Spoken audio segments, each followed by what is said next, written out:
जय हिंद एवरीवन। आप पूरे भारत में किसी भी राज्य से हो, चाहे मेल हो चाहे फीमेल हो, अगर आप सिंपल 10 पास हो और आपका हाइट कम है तो आप सभी लोगों के लिए आईटीबीपी की तरफ से आईटीबीपी किचन सर्विस की नई भर्ती निकाल दी गई है, जिसमें ऑल इंडिया के लिए 819 वैकेंसी देखने को मिल रहा है। अब इसमें से मेल के लिए कितना वैकेंसी है, फीमेल के लिए कितना वैकेंसी है और किस कैटेगरी के लिए कितना वैकेंसी निकाला गया है, ये सारी चीज़ें मैं आप लोगों को आगे बताने वाला हूँ। और ये जो आईटीबीपी की तरफ से भर्ती निकाली गई है ना, तो इसमें जो हाइट है, लड़कों का हाइट 165 सेंटीमीटर मांगा गया है और लड़कियों का हाइट 155 सेंटीमीटर मांगा गया है। और जिन लोगों को हाइट में छूट मिलता है उन लोगों के हिसाब से उन लोगों को हाइट में छूट भी दिया गया है, ठीक है ना। और इस भर्ती में सबसे पहले मतलब दौड़ कराया जाता है। लड़कों का दौड़ 1600 मीटर कराया जाता है और लड़कियों का दौड़ कितना कराया जाता है, ये सारी चीजें मैं आप लोगों को आगे बताने वाला हूं। और आप लोग यकीन मानो कि ये जो भर्ती निकाली गई है ना, इसमें मतलब जो दूसरी भर्ती निकाली जाती है, दूसरी कोई भी भर्ती निकाली जाती है तो उससे बहुत कम कंपटीशन होगा। ऐसा मैं इसलिए बोल रहा हूं, इस भर्ती में 10 पास तो मांगा गया है, लेकिन 10 पास के साथ साथ एक सर्टिफिकेट मांगा गया है, एनएसक्यूएफ लेवल 1 का सर्टिफिकेट। तो ये सर्टिफिकेट कैसे बनेगा, ये सर्टिफिकेट कैसा होता है, वो सारी चीजें मैं आप लोगों को इस वीडियो के माध्यम से बताने वाला हूं। जब मैं ये वीडियो बना रहा हूं तो थोड़ा सा कंपटीशन बढ़ सकता है, लेकिन भाई आप लोगों को अच्छे से तैयारी करना है। भाई एसएससी जीडी इतना कंपटीशन नहीं होगा, पुलिस इतना कंपटीशन इसमें नहीं होगा, ठीक है ना। क्योंकि जो एक्स्ट्रा सर्टिफिकेट मांग दिया है उसकी वजह से काफी सारे लोग ना जैसे सुनेंगे कि एनएसक्यूएफ लेवल 1 का सर्टिफिकेट मांगा है, वैसे वो लोग मतलब मनोबल डाउन कर देंगे और ये नहीं मतलब इसमें फॉर्म भरने के लिए नहीं सोचेंगे। ऑनलाइन आप सरकारी रिजल्ट के ऑफिशियल वेबसाइट से भी करा सकते हो, नहीं तो आईटीबीपी के ऑफिशियल वेबसाइट से भी करा सकते हो। आईटीबीपी किचन सर्विस की नई भर्ती निकाली गई है, तो इसके बारे में सारी चीजों को अच्छे से समझ लेते हैं। और जितने साथी अभी तक मेरे टेलीग्राम चैनल में नहीं जुड़े हो तो पता नहीं किस दुनिया में जी रहे हो यार। मेरा टेलीग्राम चैनल नीलेश ब्लॉग के नाम से है, उसका लिंक मैं डिस्क्रिप्शन में भी दे दूंगा और फर्स्ट कमेंट में भी दे दूंगा, तो वहां से जाकर आप लोग मेरे टेलीग्राम चैनल में जुड़ जाना, क्योंकि मेरे टेलीग्राम चैनल में ये पूरा का पूरा नोटिफिकेशन देखने को मिल जाएगा, ठीक है ना। देखो सबसे पहले आप लोग ये देख लो कि ये जो आईटीबीपी की नई भर्ती निकाली गई है तो इसमें ऑल इंडिया के लिए 819 वैकेंसी है ना। तो 819 वैकेंसी में आपका मेल के लिए कितना वैकेंसी है, मेल के लिए आपका 697 वैकेंसी है और फीमेल के लिए कितना वैकेंसी है, फीमेल के लिए 122 वैकेंसी है, ठीक है ना। ध्यान से देख लेना।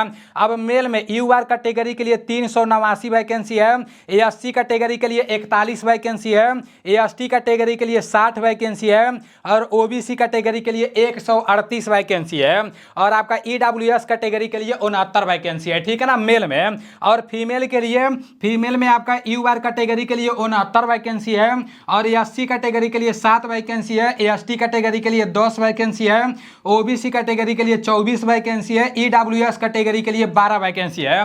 तो किस कैटेगरी के लिए कितना वैकेंसी निकाला गया है ये आप लोगों को क्लियर पता चल गया है। अब इसका जो ऑनलाइन होगा वो कब से चालू हुआ है, आज से इसका ऑनलाइन चालू हो गया है, ठीक है ना। और ऑनलाइन का लास्ट डेट कब तक रहने वाला है, तो 1 अक्टूबर तक रहने वाला है। 2 सितंबर से इसका ऑनलाइन चालू हुआ है और 1 अक्टूबर तक इसका लास्ट डेट ऑनलाइन का रहने वाला है, तो आप लोग याद रखना, ठीक है ना। जो लोग जनरल ओबीसी ईडब्ल्यूएस कैटेगरी से आते हैं तो वो लोग ऑनलाइन कराने जाएंगे तो 100 रुपये एप्लीकेशन फीस लगेगा। और जो लोग एससी एसटी कैटेगरी से हैं और एक्स सर्विसमैन है और साथ साथ फीमेल लोगों का 1 भी रुपया ऑनलाइन फीस नहीं है, ठीक है ना। जो भैया ऑनलाइन करेंगे वही 40-50 रुपया ऑनलाइन का चार्ज ले सकते हैं, ठीक है ना। बाकी इन लोगों के लिए 1 भी रुपया जैसे ऑनलाइन का फीस नहीं है। अब बात कर लेते हैं एज लिमिट का। तो देखो इसमें फार्म भरने के लिए कम से कम आपका 18 साल उम्र होना चाहिए और अधिक से अधिक आपका उम्र 25 साल होना चाहिए, लेकिन उम्र में कैटेगरी के हिसाब से छूट भी मिल जाएगा, ठीक है ना। अगर आप ओबीसी कैटेगरी से आते हो तो आपको उम्र में पूरे 3 साल का छूट मिल जाएगा, तो 18 से लेकर 28 साल हो जाएगा, ठीक है ना। और अगर आप एससी एसटी कैटेगरी से आते हो तो आपको उम्र में पूरे 5 साल का छूट मिल जाएगा। बाकी एक्स सर्विसमैन वालों के लिए भी मतलब उम्र में छूट मिलता है, ठीक है ना। अब देखो मैं आप लोगों को शुरुआत में ही बोला हूं कि इसमें फार्म भरने के लिए 10 पास तो मांगा गया है, लेकिन 10 पास के साथ साथ एनएसक्यूएफ लेवल 1 का मतलब सर्टिफिकेट मांगा है। तो ये सर्टिफिकेट कैसे बनता है आप सभी लोगों को पता होना चाहिए, ठीक है ना।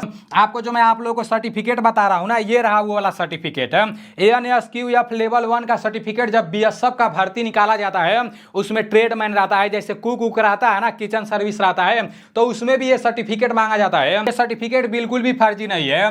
ये आपको कैसे पता चलेगा कि ये सर्टिफिकेट फर्जी नहीं है, आगे मैं आप लोगों को इस सर्टिफिकेट के बारे में बता रहा हूं। आप लोग ये जान लो कि इसमें सबसे पहले जो दौड़ कराया जाएगा, तो दौड़ कितना कराया जाएगा। देखो दौड़ इसमें लड़कों का दौड़ 1600 मीटर का कराया जाएगा, ठीक है ना। और 1600 मीटर दौड़ने के लिए 7.5 मिनट का टाइम दिया जा रहा है। तो दौड़ तो सभी लोग पास कर ले जाएंगे, ठीक है ना। और दौड़ होने के बाद 11 फीट का लॉन्ग जंप होगा, जिसमें 3 चांस मिलेंगे आपको। उसके बाद से जब लॉन्ग जंप पास कर जाओगे, उसके बाद से 3.5 फीट का आपका हाई जंप होगा, ठीक है ना। ये लड़कों का बताया गया है। उसके बाद से लड़कियों का सिर्फ 800 मीटर का दौड़ होगा। लड़कियों का कितना दौड़ होगा, सिर्फ 800 मीटर का दौड़ होगा। और 800 मीटर दौड़ने के लिए 4 मिनट 45 सेकंड का टाइम दिया जाएगा, ठीक है ना। और सेम जिस तरह लड़कों का लॉन्ग जंप होगा, हाई जंप होगा, उसी तरह से लड़कियों को भी मतलब जैसे हाई जंप और लॉन्ग जंप कराया जाएगा। तो फिजिकल में आपका ये सब होने वाला है।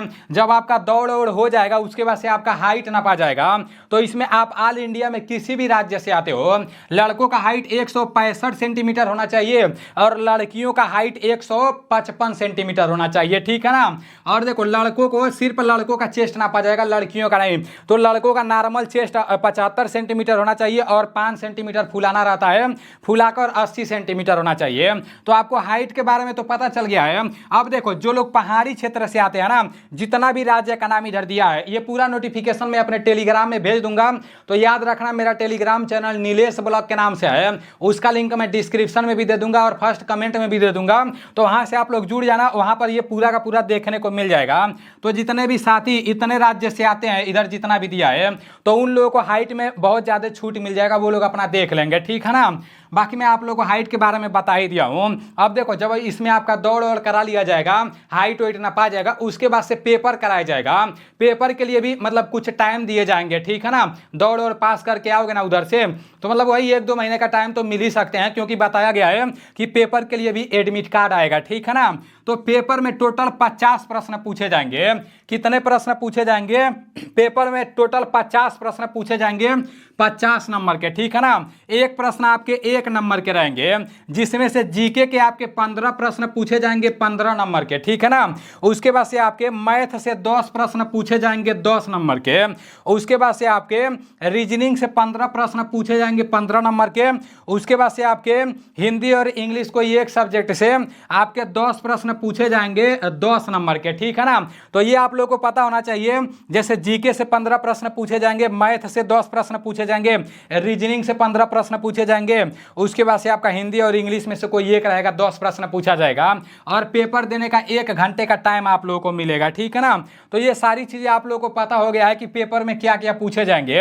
अब देखो इसमें फॉर्म भरने के लिए जो ANSQF लेवल 1 का सर्टिफिकेट मांगा जा रहा है, तो ये सर्टिफिकेट कैसे बनता है ये आप लोग जान लो। बहुत सारे दोस्त है इसी सर्टिफिकेट की वजह से इसमें फॉर्म नहीं भर पाएंगे। सर्टिफिकेट पता है कैसे बनता है और कहां पर बनता है। जितने भी साथी ITI करते हैं, डिप्लोमा करते हैं, तो मतलब जिस तरह से ITI का एक संस्था होता है, डिप्लोमा का एक संस्था होता है, कंप्यूटर का संस्था होता है, सेम उसी तरह से इसका भी एक संस्था होता है। आप लोग गूगल भी करके इसको देख सकते हो, ANSDC, मतलब अपने नियरेस्ट में देख लेना कि कहां पर यह संस्था है, ठीक है ना। तो उस संस्था से आपको मिलना पड़ेगा। ऐसा नहीं कि कोई बोल रहा है कि हमको 1000 रुपया दो और हम तुम्हारा ये सर्टिफिकेट बनवा दे रहे हैं ANSQF लेवल 1 का, तो आप उसको पैसा दे दो। उसके बाद से कई लोगों से पैसा ले लेगा, फिर आपका सर्टिफिकेट नहीं बनवा पाएगा, और बनवाएगा भी ना तो सर्टिफिकेट बन जाएगा, सारी चीजें हो जाएंगी। अगर वो फर्जी रहेगा ना, तो फिर जब आप भर्ती हो जाओगे, जब उसका वेरिफिकेशन आएगा ना, वेरीफाइड नहीं करेंगे ना, तो फिर आपके लिए दिक्कत हो जाएगा, प्रॉब्लम हो जाएगा।